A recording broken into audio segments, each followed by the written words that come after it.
Boa tarde.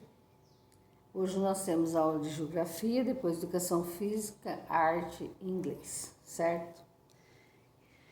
Quero dizer para vocês que eu sinto por alguns alunos que tiraram nota um pouco mais baixa, mas fiquem tranquilos. A gente vai levar em conta todas as atividades que vocês fizeram, que vocês compareceram à aula, por isso eu vou ser chamada, eu marcava, eu queria ver a atividade. E nós vamos levar tudo em conta para dar a nota final, certo? Fiquem tranquilos. Alunos que não fizeram a prova, os meus portugueses todos fizeram, matemática teve um aluno que não fez, por favor, agora é com a dona Thalita, eu não sei como que ela vai resolver esse assunto, não é mais comigo, né? Porque o sistema acusa. Então hoje nós vamos falar de geografia, nós vamos falar de um assunto que nós já falamos, que é a migração, que é deslocamento das pessoas dentro do mesmo país à procura de melhoras na situação de vida, né? De condições de vida, mobilidade populacional. Na página 22 e 23, vocês vão ler a mobilidade populacional, ou migração, deslocamento de pessoas de um lugar para o outro dentro de um país ou para outros países. Mas afinal, por que ocorrem esses deslocamentos populacionais? Em diversas razões, por exemplo, para fugir de guerra e da fome, buscar melhores empregos, condições de vida, acesso à saúde, educação, saneamento básico, ou para morar próximo aos seus familiares, entre outros fatores. A migração que acontece dentro de um país é chamada de migração interna. Quando ocorre de um país a outro, é denominada de migração internacional. As migrações internas ocorrem constantemente pelo território brasileiro e os fluxos migratórios mudam em razão da dinâmica econômica do país. Conforme a economia está sendo prejudicada em um lugar, as pessoas procuram outros lugares para viver. Aqui tem um exemplo de 1950 a 1970, por causa da indústria automobilística, São Paulo e Rio de Janeiro foram foco de muita gente que chegou do Nordeste para trabalhar, porque deu serviço para muita gente, né? Vocês podem continuar a leitura.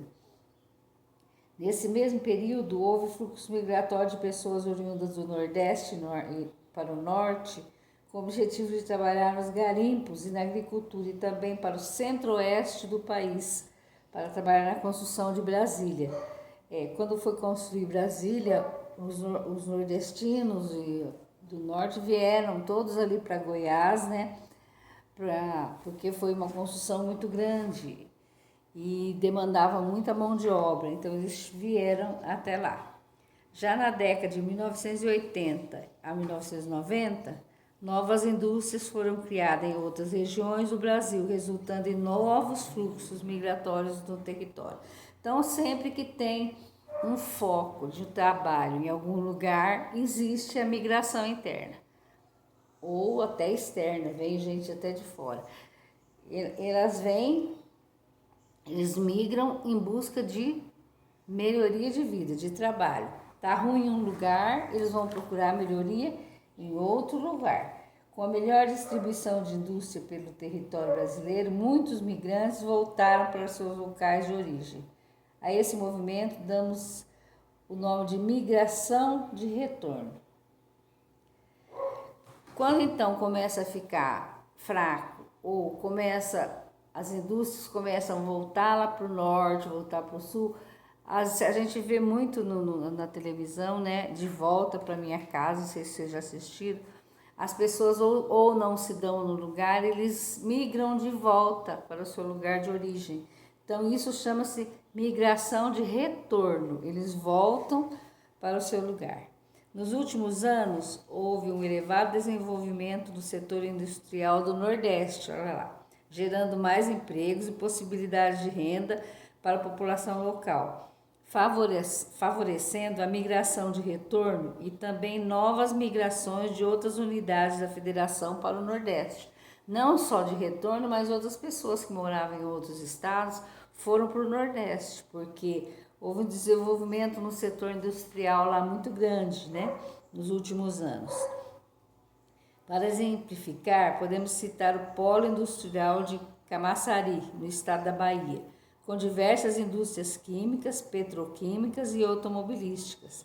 Em Pernambuco, o Porto Digital, considerado o maior parque tecnológico do país, com destaque na produção de softwares, e o estado do Ceará, com indústria têxtil e de calçados. Olha lá, Nordeste começou a ter emprego.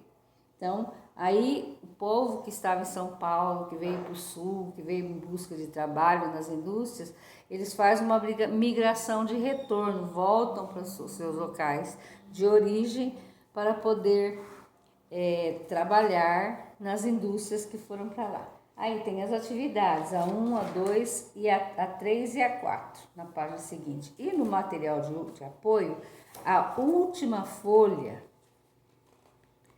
a 23 já fizeram, aqui ó, migrações, analise os mapas e depois responda o que se pede.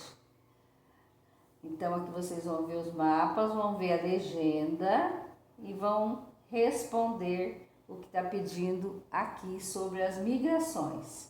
Ó, migração interna, 1950 a 1970. Migrações internas na década de 2000. Olha o que acontece. Quanta flechinha voltando para o norte e nordeste. Olha só, as flechinhas aqui em 1950 a 70, tudo saindo do Nordeste. Agora já temos flechinhas chegando para o Nordeste. Então vocês vão responder essas questões de geografia, né? Aí aí nós vamos entrar então na próxima semana, que é a última aula, né? Desigualdades sociais nas paisagens urbanas e rurais. As desigualdades que existem no nosso Brasil. Se vocês quiserem ler, vocês já vão entender o que é e dá até para fazer atividade, porque é bem fácil, né? A gente vê uns com muita riqueza, uns com muito e outros com pouco. Isso chama-se desigualdade social. E as paisagens urbanas e rurais também a desigualdade que existe, né? Até dentro das cidades grandes, dos centros grandes, a gente vê as desigualdades, os prédios, as casas chiques e as favelas, representando aquela desigualdade social muito grande, né, que o nosso país tem. Mas isso é um assunto para a próxima aula. Fiquem com Deus. Até amanhã.